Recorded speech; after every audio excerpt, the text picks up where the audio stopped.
Unspoiled Network podcast. This is Spoil Me, covering Immortal Great Souls, Book 2, The Rascor Plains, chapters 51 through 54. In these chapters, Scorio's revenge against Manticore continues apace. And I, for one, am so disappointed in Evelyn. We were rooting for you. We were all rooting for you. How dare you? Welcome to Spoil Me.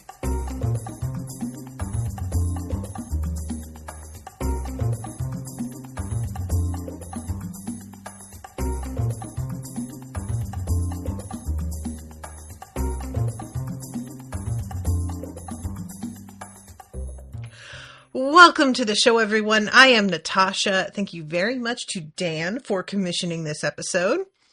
Dan has commissioned the next book, and I hear that there is another one that's supposed to be dropping pretty shortly after that one will be finished, so we will be able to slide right into that. But it's possible, Dan, that after that, there's going to be a bit of a wait, and I am going to be on fucking tenterhooks. So what I'm saying, Phil, is I hear you work on multiple series at once. I'd like you to just stop doing that and only work on this for me in particular. Thank you. Appreciate it. Anyway, okay, so chapter 51. You guys, look, I'm going to say something that's kind of dumb. And I'm going to fucking acknowledge that I'm a dodo.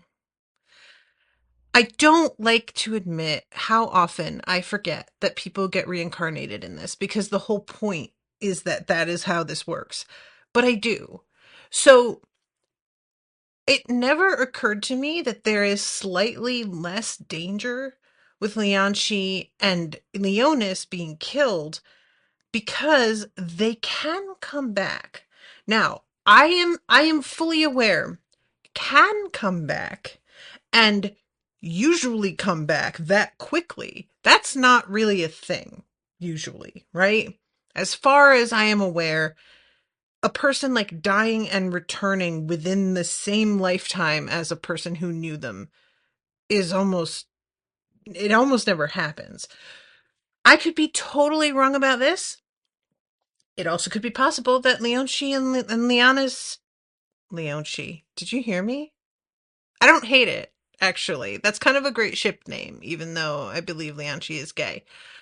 Let's just go with it.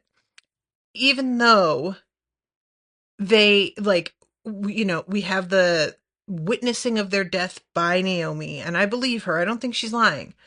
I'm so glad Naomi is alive, by the way. It's possible that something, that they didn't expect occurred. I don't know. But yes, and that's the other thing. Dan is saying, plus with nature versus nurture, even if you do come back, are you the same person? Now, that's the main thing that I keep kind of coming back to, is that we know that in the past, Lianchi has kept some really solid diaries, but I am not sure. She started keeping one when we were in this life. It seems like she spent most of her time here reading her old diaries, but not writing a new one. I could be wrong. She may have been doing both, because the bitch definitely was an overachiever. So if anybody was going to be doing both, it would be her. But my concern is that she and Leonis, if they were reborn here really quickly, something could happen to turn them against Scorio very quickly, because they are going to be reborn into Praximar's clutches. They aren't going to remember anything. And I have this huge fear in my... So I'm going to go back, actually. There's a moment, and you guys, I'm really, really, really, really, really scared about this. If you go back to Moira's interlude, she goes into Pelimer's head, and he says, Chancellor Praximar is spending his morning meeting with prospective House Hydra recruits. There are two candidates in particular that he's eager to induct, though I'm not sure why. I think that's them. I hate them so much. It's gotta be. It's gotta be. And of course that's what you'd want. You know they're dead. You get them back. You use them against Scorio? What is going to be a quicker way to fuck Scorio's head right up? Like, I don't know that Praximar knows Scorio is even alive. So there's a possibility, potentially, that this is just purely because he thinks that they're talented and not because he's like trying to do anything to Scorio. Or because he is like worried if Scorio did die and does come back, then he will already have gotten these two on his own side before Scorio manifests again. But y'all, instantly, when I got to this point, when I got to the point that we were confirmed the two of them died, this moment about the two candidates that he wants to recruit, that is instantly what I thought of. And I got sick. I went back and looked for it because I was like, please let me be wrong. Please let me be wrong. And it's so vague, but it's specific enough that it's two. I can't, it's been 2 full years since he died. I mean, that's enough time for some shit to have happened. I don't like it. I just want to go on the record as saying I'm not a fan of it, but also if you're Praximar, this is the smart way to move. So, anyway, when we start chapter 51, Scorio, he is just hanging in the air, staring down at where Davalos died. A really grim and horrible death, but once you find out that Leonis had a really fucking awful death as well, Naomi describes at one point that he was weeping. I was kind of sickened by how bad the death was here at the end of the last chapter, but I'm taking it back. Good. Fuck this piece of shit. It's such a bummer to me how much. It's one thing for people to do bad things. That's already terrible. But I want to believe that people feel bad about doing bad things. And it's really giving that nobody is sorry. Not a bit. Not at all. And that's the part that I'm extremely bummed out about. So this is when Moira catches his attention. And he is sitting there like, do I trust her? And then he's like, that's not the point. The point is, can I keep using her? And yes, I can. She is just like very flipped out. He thinks it's because of his wings. And she's like, no, your heart, you have so much strength. Everything that's going on here is bonkers. And he doesn't want to hear anything that's like, it's really actually interesting. So it feels like she's just trying to flatter him. I don't think she is really trying to, but I know that she has been already thinking about fucking him as a means to manipulate him. So I think that's a welcome side effect in her eyes, but that she is actually being very, like, genuine in her being impressed here. But it was interesting to me to think back to how Idriel, is that her name? The one that threw him down? When he tried to compliment her on the way that she was splitting mana, she didn't really respond well to flattery. And now here we have him not responding to it at all. And I can't help but think that maybe Idriel has been manipulated with flattery herself and knows that that shit is nothing and has learned to set that aside to a degree. And so now he is in the same place where for him, he's just like, shut up. And, when she's like, how did you survive the like intensity of the gold man? Excuse me. He's like, you can go down there and find out. Do lots of research down there. And she's just like, yeah, all right. I mean, probably eventually will actually, but I get it. So they go back into the building and he says to her that Davalos says that my people were still alive, and Moira says he lied. Now, again, I think Moira is telling the truth as far as she knows it, but I think that Davalos is aware that they were reborn, and that's why we're getting conflicting reports here. And also, the fact that they have been reborn, but Moira isn't aware, means Praximar isn't telling her shit, which means that he already suspects something is going on. At least that's my theory here.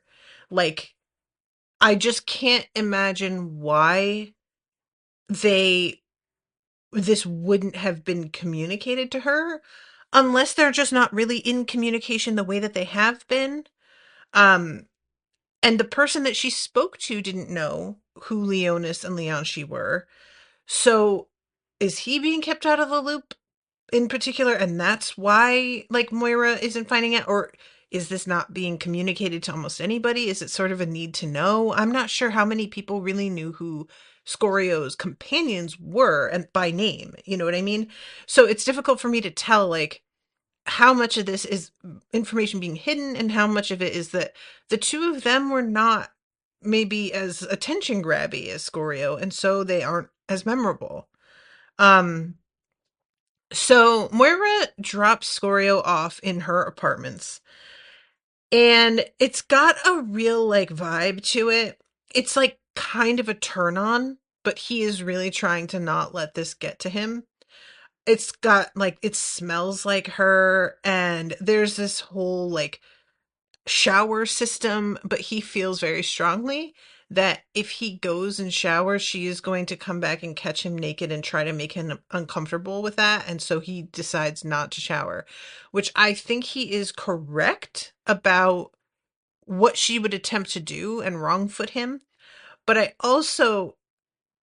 I don't feel like getting you wrong-footed is going to be that big a deal, Scorio, because you are so single-minded right now. I think you would have been okay. But I also I appreciate the thought. Um so yeah, this water system. I love the fact that later on, when she's talking about how eventually she's probably going to have to leave, she's like, "I'm really going to miss these baths, though." Fucking same. You guys, I know I have talked about it a couple of times on this like particular show in general because the baths come up so often. But God, is it just like a quick way to my heart to have like a hot tub? Oh, love it so much. Especially now that I have gained weight, it's not like I can't fit in my bathtub, but it's not giving what it used to give when I was a smaller person. I want a hot tub because then I can sink in up to my nose. And sorry if you can hear my dog, must be Amazon delivering something. But yeah, I really do like, I have this janky backyard, and despite really not having a good place to put something like that, Owen and I have considered getting a hot tub for our very shitty, trashy yard because this is how our priorities go. Um, so he finishes burning away his gold and realizes that he is going to have to start getting used to using worse sources of fuel, basically. And he's even thinking about going back to Bastion, how it's only going to be coal, and that this is going to be an adjustment, but it's something that cannot be avoided. I really felt sad about that. And a part of me is like, isn't there some way around that? I don't think so. So then he goes back into the room and he just sits and basically falls into this like meditative state, waiting for her and thinking over what has been happening. And as he just considers that it's 2 full years, he starts to get so angry. Um, and he's thinking about Praximar killing the rebel leaders and is just like, what the fuck? And he calls it petty, and I think that's the exact word I used last time when we heard of this, and I was so delighted that he used the same word because it really is.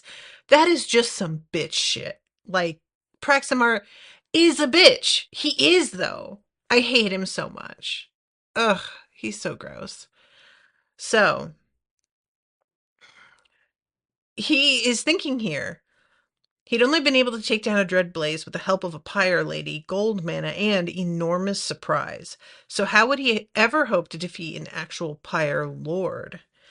And I kind of wanted him to consider this a little bit more when he goes up against Evelyn, but he really underestimates her and it almost costs him, because, the combination, having her, Moira's help was the main advantage that I was considering. I didn't think about the gold mana and the enormous surprise. I wasn't sure how well that surprise was going to hold. Sorry, guys. I was wondering if maybe word of him being alive was going to precede him to the Manticore camp, because if anybody's going to be interested in the fact that he's still alive, it's fucking Manticore. So I was a little bit worried that she was going to be more on guard than she turns out to be. And even though he does get the drop on her, at the last second, she does like clock him. So it doesn't seem to help that much. So really, he doesn't wind up with like any of the advantages that he did here. And yet he still goes for it by himself. And wanted, I wanted him to have more of a trap prepared. He just wants to get the drop and fuck her up like with his own abilities. And I wanted him to compensate for the fact that he wasn't going to have any of these advantages with some sort of additional trap, and he doesn't have one. And I think now that Naomi has come back into the picture, that's going to be what clinches it. It's the two of them are going to be able to make it happen, but it's probably going to be tough. Um, but anyway, so eventually she comes back. Um, and she's over here like just in her little like underrobe, and is surprised to see that he is already healed. You really are tempered in gold. I've heard of that happening, but only in tall tales of legendary great souls long dead. I wanted him to ask more questions about that, because who knows who those great souls might have been? Are they potentially linked to him somehow? Is this something that, like, I don't know. Um, so let's see. Um, I've lied and told everyone I've notified Praximar of what's taken place. By the time they realize I've misled them, it will be too late. If I fail, Praximar will know you helped me. At which point, I may finally quit the Rascor Plains and head deeper into hell. I'll miss the baths, but there's always room for one more pyre lady at the front. You're hoping I'll kill Praximar. Dreaming, more like. But there are disparate elements scattered throughout the plains that would welcome such an attempt. Nobody seizes power without creating discontent. House Kraken and House Basilisk, but don't get your hopes up. Nobody will stir at your request. You've no credibility. In fact, you're seen as the vainglorious and selfish fool who caused this mess. You'll need to change your reputation before anyone risks rising against House Hydra. Great souls respect power. There's its most obvious manifestation, the ranks, but one can also demonstrate power by achieving what others believe to be impossible. You've publicly slain one Dreadblaze, kill the rest, and no one will deny your ability. Nobody cares whether you truly sought to aid House Kraken. Even if you convince them of your innocence, you'd only earn their contempt for being so easily manipulated. That was really fascinating to me, and I was so glad that she pointed that out, because I really was, and this is just such a there is something in psychology, and I wish that I could remember exactly the wording for it, but it basically is that like a symptom of being neurodivergent is you are very preoccupied with things being fair, which I think is insane. That like we're like, oh, she wants things to be fair so much that it basically means that she's not normal. Like, I think that's bananas, but okay, sure. Yes, I am obsessed with fairness. Fucking cuff me and take me away.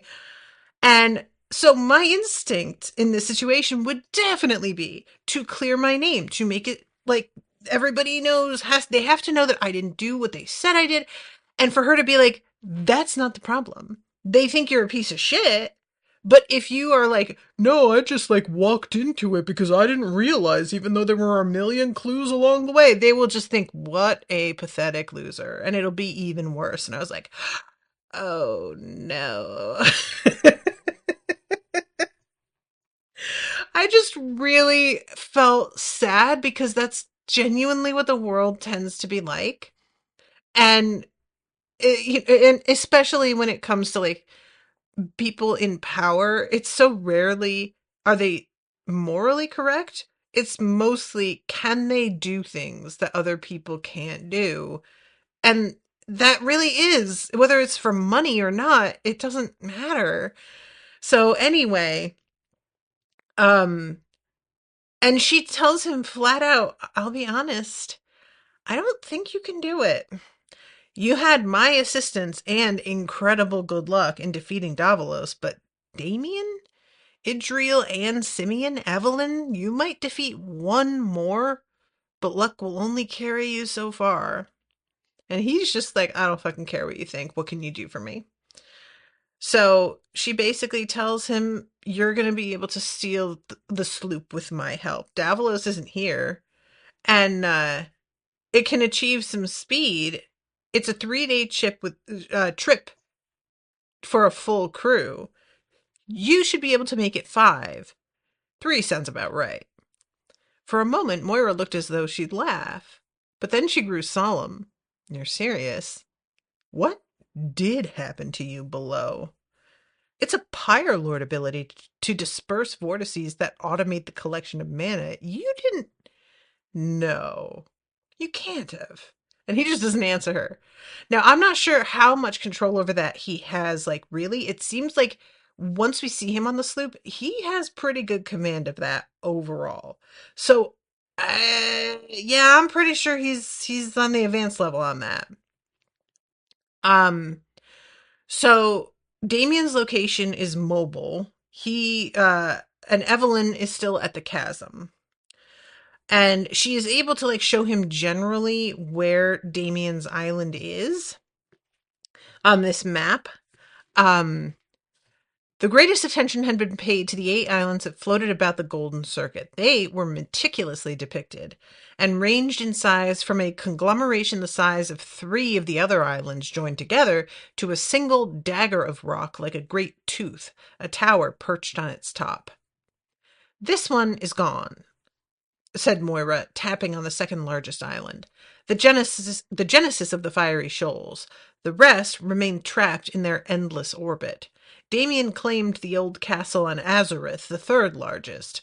Now, as for wherever it is, and she does some calculations, and she's like, all right, by the 7th day, it should have swung all the way around to the valley that houses the chasm. Can't be a coincidence, said Scorio. It probably isn't. I wouldn't put it past Praximar to ask Evelyn and Damien to gather before teleporting them to the fiery shoals. It may very well be 7 days, because that's when next Azareth crosses the chasm's valley. So, yeah. He's like, all right, well, I'll go and kill Evelyn before Damien gets there, and then I'll be ready for him. And she's like, Manticore has been very successful in recruiting after all of this shit went down. So at the school, he's got probably about 40 people, and the rest are like distributed. You probably saw some of them when you fought Davalos. And even if you didn't, Damien is going to fuck you up pretty bad. Like, this guy is no joke. You, I don't know. You do always seem to beat the odds, though, so maybe I'm just talking to a wall here. And I did like that she just sort of stops from being like, you can't do it. And is like, you probably hear that all the time. I guess I may as well just save my breath. Um, so then she says, I want you to let me touch you now. Because, of course, he freaks out. And she's like, I just want you to consider it. The next time I see you on the sloop, we'll talk about it and whether or not you think it's a good idea. But it comes with a lot of benefits because you're going to be cut off from all the information down here. And I will be able to keep you updated on everything. And Davalos, like being, where he is now after letting her, well, he didn't even knowingly let her touch him. Scorio is like, yeah, I don't think that's going to happen. And she's like, me and Davalos were at odds. He wanted power and fame at the expense of greater well-being. I'm sure I don't need to point out Manticore's hypocrisy, whereas I've never made a great show of earnestly hoping we survive this hell and defeat the pit, but that's truly all I care about. Sure. Tell me, does the name the Herdsman mean anything to you? Is that a sect or no? I'm afraid not. Should I have? No, forget I mentioned it. Part of me wants Scorio to refuse to do this because I just think it's such a massive risk. On the other hand, I really think that the advantages that would come of it are likely to outweigh, like, and when I say advantages, I don't even mean like for him, I mean like too interesting storytelling. Does that make sense? So I want him to do it, even though I think were I in his position, I would not do it. Just being honest on that.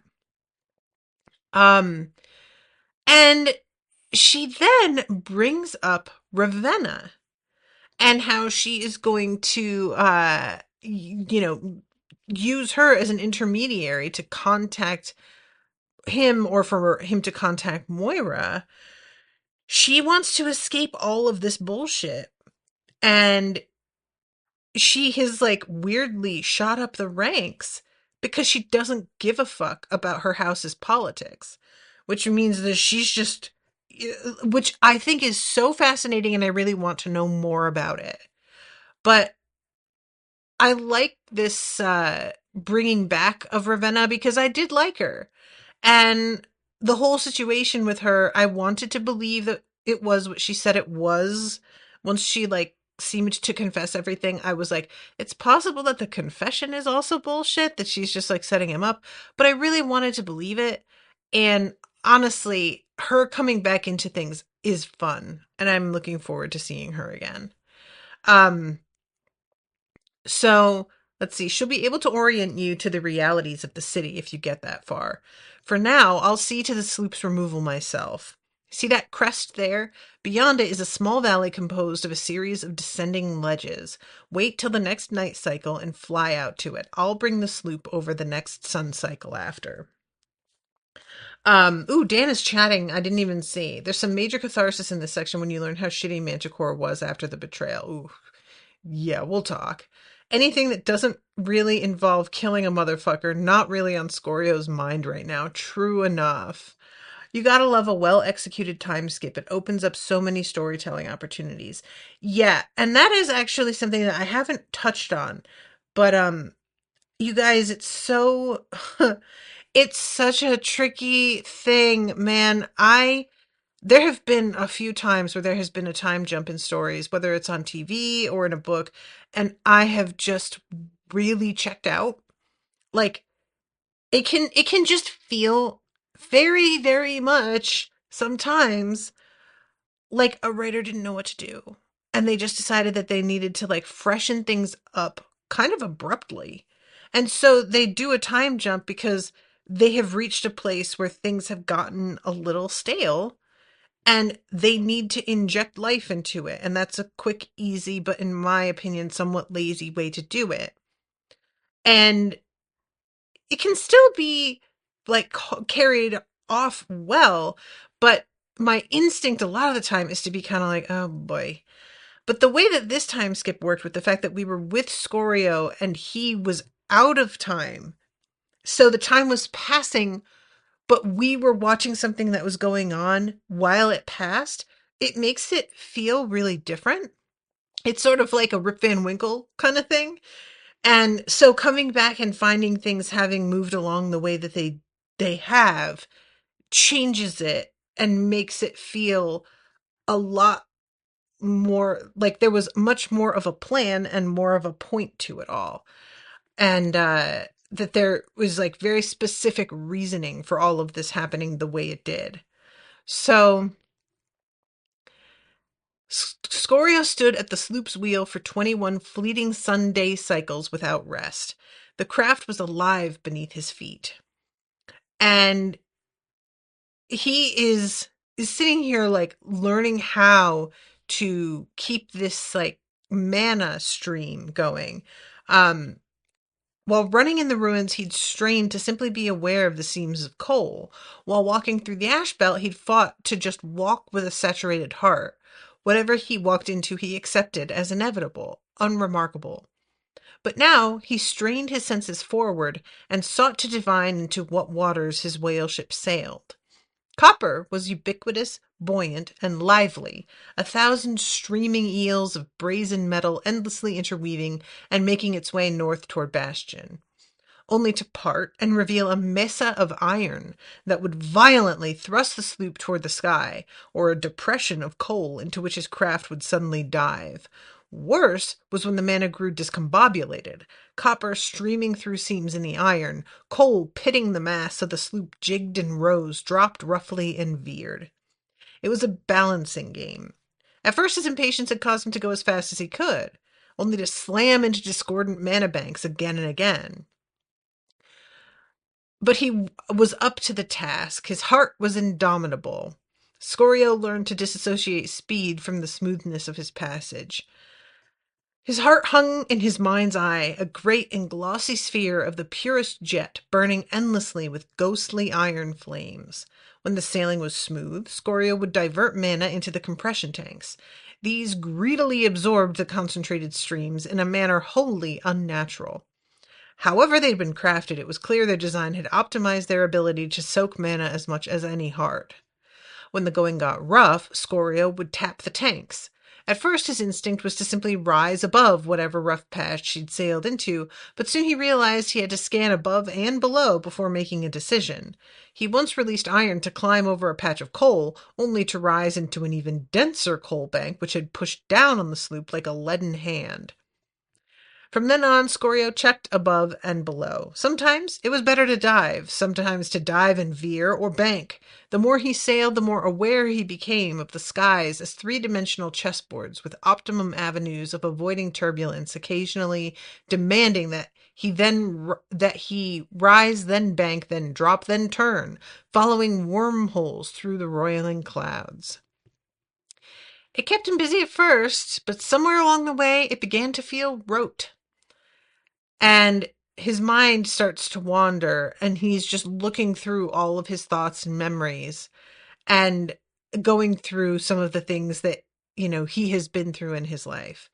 Um, and he's thinking about Davos saying that his friends are still alive. It doesn't seem to have occurred to him that they may have been reborn. And I am assuming it's because that is sort of unusual. Day cycle followed night. Moira had provided him with a satchel filled with hardtack, cured meat, small wheels of cheese the size of his fist, and dark rolls of bread. He steadily consumed it all over the first dozen cycles, then subsisted on water for the remainder of the journey. And we just get here about how he is absolutely here for vengeance, and that is consuming his entire brain, which makes sense, and I am not mad at it, even though I don't think it's a healthy place to stay. At this point, I think it's completely reasonable, and have at it, my son. So he manages to get to the chasm, and there's just this weird feeling as he sees this place that is like simultaneously really familiar, but also looks somewhat shittier than it did last time he was here. And he also feels that he is being watched, and there are some fiends around. And he has to sort of like cope with them amidst everything, which honestly, I didn't factor the fiends into things at all. So every time it was mentioned that there was one, I was like, geez, another thing to fucking deal with here. So the sight of the boulder pile alone had driven home how time had passed. When last he'd seen it, the pile had been a livid mass of raw claw and gaping holes where they'd pried out rocks. Now it was completely overgrown once more, diminished, luxurious ferns thick upon its top. His hatred and self-loathing choked him. For long, blind moments he remained thus, brow pressed to his knees, and then he rose once more, mind blank, and peered back out. The tiny graveyard was set beyond the clearing behind the main hall. So we have markers for Leonis and Leonci and Naomi. Now, my question about what the hell happened with Jova, she is still working with them. I don't believe that she can know the truth about what happened. Jova, the only way, the only way that I would think she would accept their execution is if she believed that Scorio had done the betraying and that they were in on it. But Jova is somebody who has just a strong sense of like right and wrong in a particular by the book sort of way. I just feel she can't know the truth. Now, I may have misjudged her. It may be that she does know, but because they have really turned her head and made her feel herself so hard, she thinks that she is so much better than everybody else that it doesn't matter. I just want to have faith in her. Juniper apparently took Leonci's death quite hard, so she is no longer with them. I can't remember what they said happened to Zala, but yeah, so Scorio has this moment here at their graves and really breaks down. Once we find out that they faked the markers for the two for Naomi because the other two she saw die, so we know they are definitely gone. But Naomi, I the fact that they didn't want anyone to know that she had gotten away, I can't help but wonder once Praximir finds out that both Scorio and Naomi are both alive, I feel like it's going to be very embarrassing for Manticore. Like, you had one job, maybe like two, if you want to include everybody, four jobs, and you only got 50% of them done. And the like 25% of that actually made this person way stronger and more terrifying. So you fucked up real bad. That's a big boo-boo. Anyway, he has his moment here and then it just sort of hardens his resolve and he is like, I'm going to fucking wreck these people. The first time he'd seen Evelyn, he'd snarled uncontrollably. She'd been laughing, carefree, her caramel hair braided, a hand on Sam's shoulder, moving to the main hall surrounded by those who'd emerged from the shaft with her. She was rarely alone. She seemed to crave company, to be surrounded by younger great souls. He thought she was sleeping with this handsome new great soul, a youth with a haunted expression and luxuriant black curls. They'd sneak away from camp to make love in the shadowed depressions that rimmed the chasm. Why they didn't use the hall was beyond Scorio. They ignored each other during the day. An illicit relationship of some kind? I want to know so much what this is. Like, what is happening here? Who is this? Why are they keeping it on the DL? What is going on? I'm trying to think of a youth with a haunted expression and luxuriant black curls. I can't imagine who that is. And I don't know if it's somebody that I'm even supposed to recognize or not, but I don't think so. Um but yeah, so Scorio waits until she is going to be done fucking because he thinks that she's probably going to be so distracted and loopy that she will be easier to sneak up on. And he is correct. So, as he is lying in wait, this is when the fiends turn up. And he's like, God damn it, I'm going to have to be really careful about this. So he manages to get out of there just before the fiends can get him. But once he falls on Evelyn, she senses him at the last second. She screamed in rage, and her hair instantly lashed about him, enveloping him like vines. And I couldn't tell. I think that because she's like talking to this guy and touching his arm, he had to have seen what happened. And because Scorio was just coming out of a cloud of fiends, I am wondering if this kid is going to think Scorio was just another fiend. Like, he may not even realize that this was a person. I'm not sure how good like, he's described as a new great soul, so I don't know how good his night vision is. My immediate instinct was like attacking her while she's with somebody means that you're kind of giving yourself away. But then I started to be like, I don't know, maybe not. So here's where we get to this part where I swear to God, guys, she almost got me for a second. So she's just like screaming at him to let her go, and then she realizes who it is, and he says, "Hello, Evelyn." Oh, his pleasure was savage. His desire to hurt her, terrify her, beyond anything he'd ever felt. It's been a while. But she bit down on her shock, and he could sense her mind rapidly working to adapt, to calculate, to figure out how to turn this to her advantage. I had nothing to do with it. Damien didn't consult with me. He knew I was too attached to you all. He knew I was too attached to you all. You fuck. And you guys, like I said, I fucking kind of believed her here. I really kind of did. Like there was a voice in me going, she's lying, but a part of me wanted to believe because I did really like her. And he responds with, did you fight to protect my friends once I was gone? Did you quit Manticore in disgust? Do you think I'll believe anything you say? You can't drop me. I'll never release you. Take me to the edge. We'll work something out. Where's Jova, Juniper, Zala? Jova? Oh, she's still with us. She was upset when it all went down, but Jova's cold. The most pragmatic great soul I've yet met. Zala followed her lead. Okay. Juniper, it was too much for her. I think she was close to, what's her name? The girl? She was provoking him on purpose.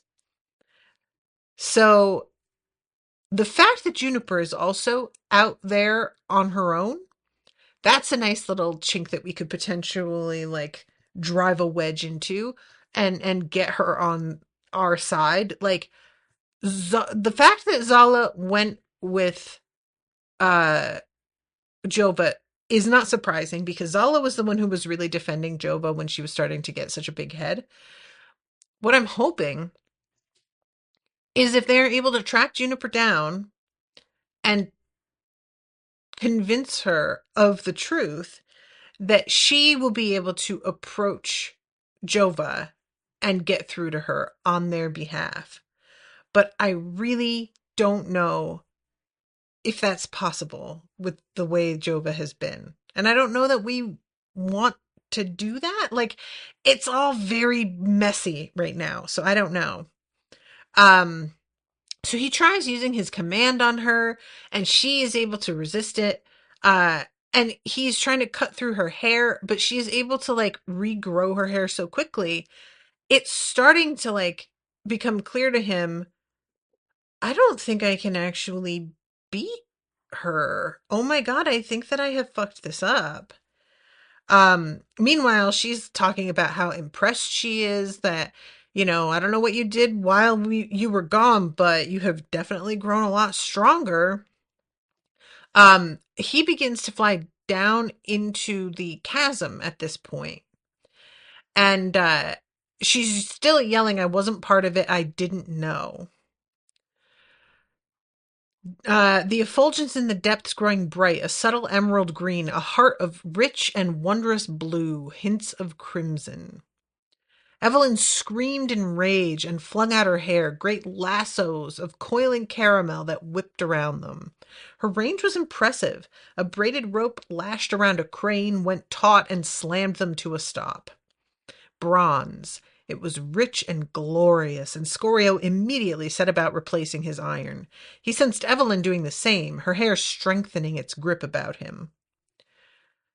Scorio, damn your eyes, enough is enough. He didn't see what she did, but again he slammed to a halt. So she manages to stop everything, and he he's just like, where the hell are we? He began to whisper through hair began to whisper through the darkness.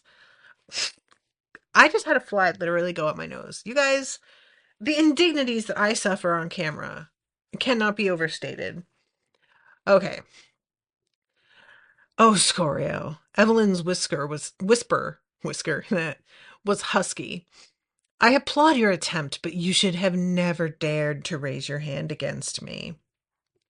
Did you really think your little ploy would work? It was clever, I'll give you that. And as this is all happening and she's like crooning, oh my God, you think I'm going to end this quickly? Do you know how long it took your friends to die? They had a lot of fight in them. We gave them a chance, you know, if they could beat any one flame vault in combat. Over and over again, they lost. They broke too quickly, you see. They both had incredible resolve, but their bodies, too weak.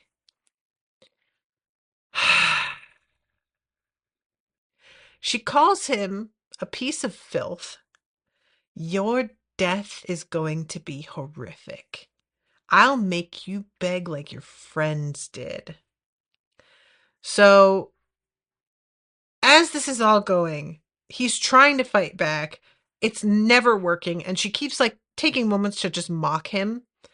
And then, do you know how much we laughed as you and that stupid cow shattered rocks?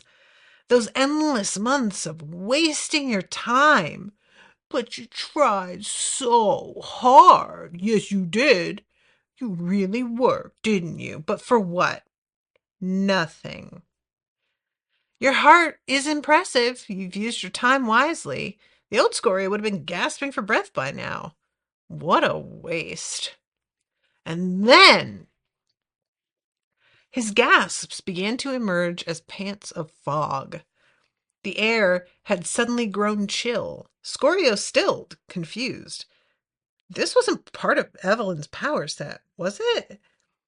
The darkness began to congeal. Even his dark vision began to have difficulty penetrating the rising shadows. Evelyn froze, gaze flicking back and forth, and then snarled and looked up as if through the ceiling. Damn it, she hissed. How did she find us so quickly? Scorio hit Evelyn with his aura. Release me. Evelyn flinched, but was otherwise unbothered. Looks like we'll have to make this quick after all. So she begins to choke him with her hair, which I'm expecting. It's around his throat, and she's choking him like you would with a noose. But then her hair goes into his mouth and his nostrils and under his eyelids and into his ears. And y'all, that as an option had never occurred to me, and that was so fucking horrifying. Like, just, oh my God. Oh my God. Ugh. Her power is genuinely like, I find it quite intimidating. I said before that I would kind of like a power like this because I do have this huge mane of hair, but I don't know that I would have the stomach to do that to somebody with it. I just don't think I could do it. That is so, oh my God. Anyway, so we jump to chapter 54. And as the cold is descending, I'm like, is this Naomi? And with her saying, how did she find us so quickly? I'm like, oh my God. Is it Naomi? Like, clearly there's somebody that's not on your side that's just been around. And it turns out, yes, it is. A skeletal, distended frame of black, oily skin wrapped over protruding bones. She was tall, but stood hunched over as if ready to leap. Her legs were reverse jointed like those of a wolf, and black hair hung in long, greasy locks about her hidden visage. A massive skeletal tail floated about her, looking to be made of ebon vertebrae, its tip ending in a foot-long triangular blade aimed at Evelyn. Ah, I was so delighted. So Evelyn says, well, this has been fun. I'll leave you two to catch up. And she just begins to fucking bail. Naomi says to Scorio, we'll catch up in a second. first we're going to kill this bitch. And I was like, yes, priorities. So this was so gratifying. He leaped out again, saw Evelyn pulling herself rapidly from side to side to avoid the falling debris, which tore through her hair, reducing her grip on the cliff face. Scorio inhaled deep of the bronze. He furled his wings and dove at her, feet first. Evelyn snarled up at him, and he felt her immunity lock into place. At the last second, he was forced to veer aside, but as he did, the Nightmare Lady leaped and slashed at the Dreadblaze, who switched her immunity down. Naomi cursed and gripped fast to the wall as hair swept around her wrists and sought to lever her grip away from the rocks. Scorio rose with a flap of his wings and lunged at Evelyn once more, who threw a mess of hair at his face. He slams into her. She pulled away, but Naomi was there, scampering up the wall like a horrific spider, slashing with her tail to sever the rope. Evelyn screamed as she fell. She flung up her shroud, blocking Naomi, hit Scorio with her immunity, and desperately resumed climbing, but Naomi's tails had now grown thickly about them. They slashed their great blades from the noxious shadows, cutting Evelyn's hair in great locks and causing the Dreadblaze to fling herself from side to side. So this is giving Nico Robin from One Piece a little bit. She can like manifest body parts out of people that she can see. She doesn't have to have touched them or anything. And this is like a similar thing, but out of shadow. This is bananas. This is bonkers shit. Especially when you're in like a cavern like this, it feels like she can just basically turn the space into a food processor, which is extremely frightening. Scorio felt the immunity leave him just as a tail went to slash Evelyn in half. He powered up and grasped Evelyn by the ankle, his talons sinking into the joint. The Dreadblaze screamed, "Stop! Please! I'll help you! I'll—" Immunity hit him and he released her, but Naomi was there to slam the point of her tail straight through Evelyn's ribs.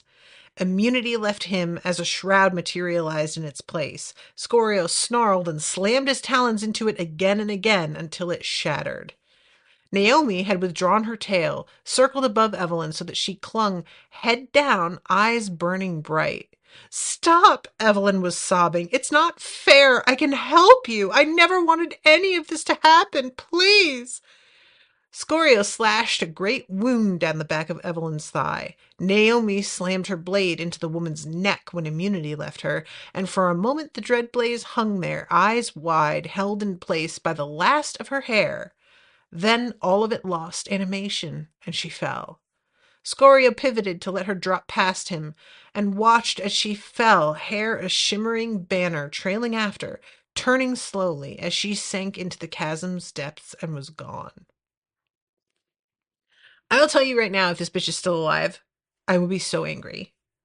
She cannot. Like, anytime that you have somebody die kind of off page, which is kind of what happens here, it should kill her, but things can happen after she disappears into the depths.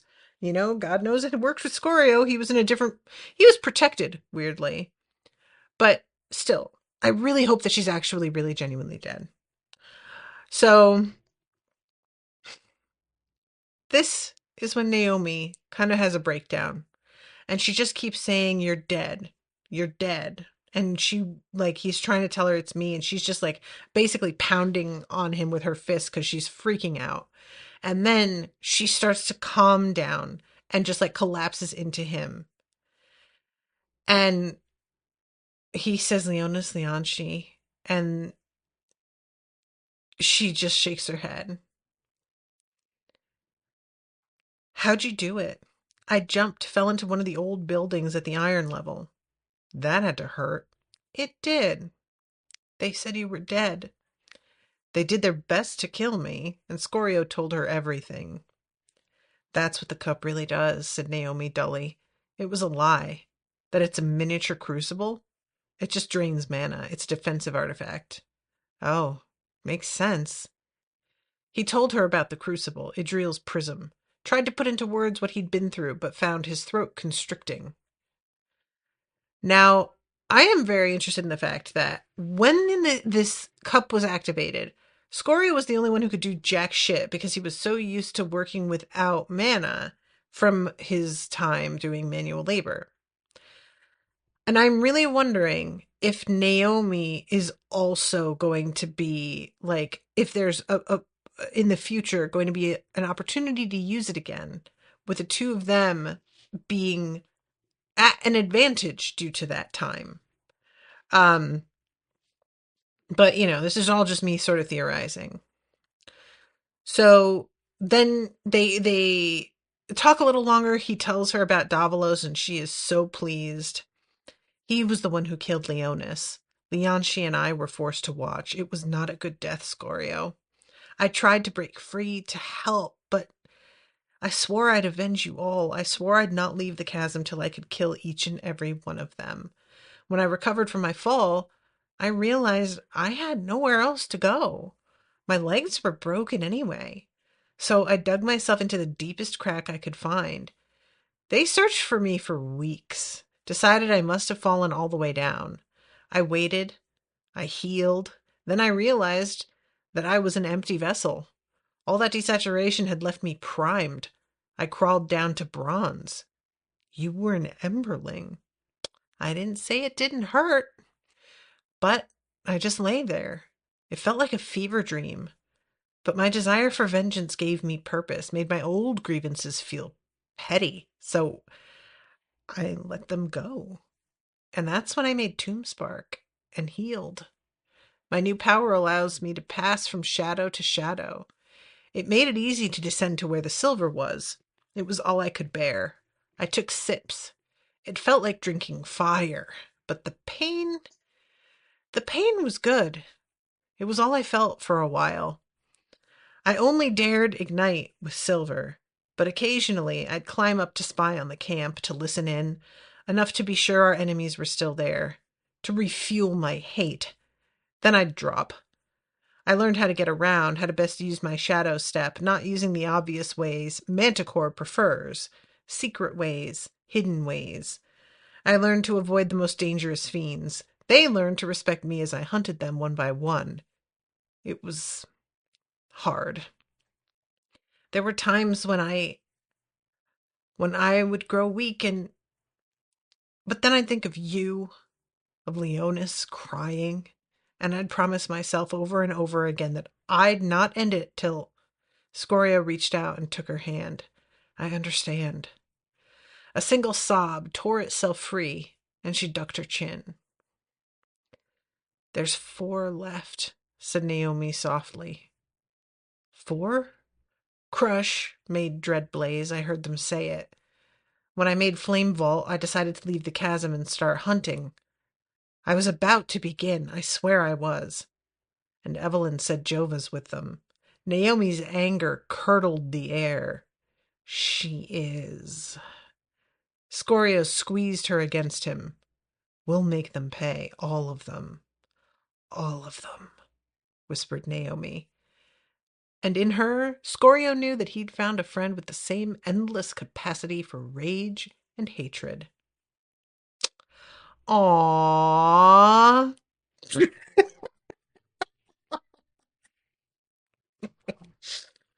Oh my goodness. I'm so relieved that she's still around because, she wouldn't reincarnate, I have to assume, because she's not connected to the Spire the same way. I am still so curious about that, like exactly how that works. But the two of them working together, if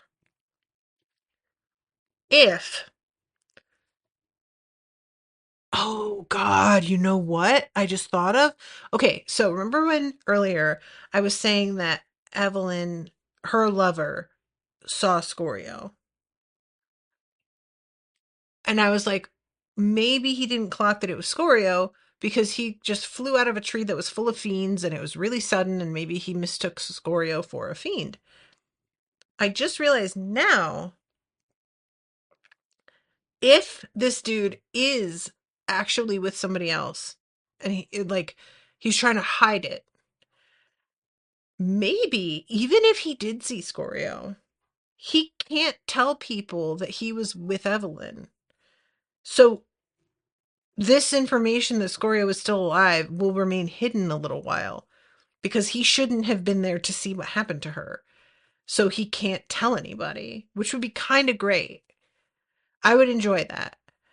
I am so curious about like the two of them and what was going on there. Just for my own like petty inquirer sort of reasons. I guess TMZ would be the one to quote now.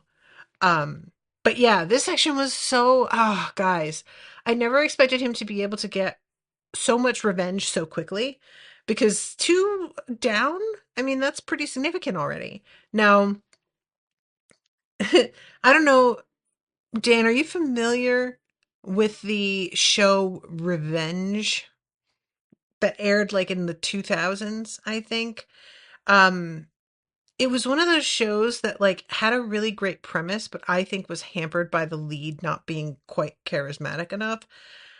It's a show about a girl who something like unforgivable happens to her family because of the actions of a few different people who did things for like their own profit, and her parents were simply, collateral damage. So she like goes away and gets all of this bonkers training and also spends some time on the DL collecting information about everybody. And then she moves into the neighborhood where a lot of these people live, that's like in the Hamptons, somewhere really, really wealthy. And she has like an assumed identity and everything. And she begins to exact revenge one by one on the various like people who profited off the death of her parents, I think, something like that. And the show starts out quite strong with her getting revenge on a couple people in a way that is so, so satisfying. And it really got me hype. And then, like, she just sort of stalls out. It got me feeling like, oh, this is what we're here for. And they promised a lot. And then it sort of just, because they had to keep the show going. And you can't just have her get revenge on everybody right away. And it was the sort of thing that I felt like ultimately just ruined things. So I am, despite how like gratified I am by how quick he's managed to take down two people, there is a part of me that's like, I really hope that this isn't to just get me like give me a taste and then leave me hanging. I just want more of this, please. So fingers crossed, we shall see. I really should go back and like rewatch that show because it's one of those like sort of brainless ones that you can have on in the background. And it's all these people in these like impossibly beautiful homes with money that is just beyond belief. And it's just like eye candy. But anyway, this is, oh, yay. Dan says you won't be disappointed. Delighted to hear it. Delighted to hear it. All right, I have to wrap up, but thank you guys again so much for listening. If you are, thank you, Dan, for commissioning this and the next one. Very excited. I will get you into the schedule by tomorrow, I believe. And until then, toodaloo, motherfuckers.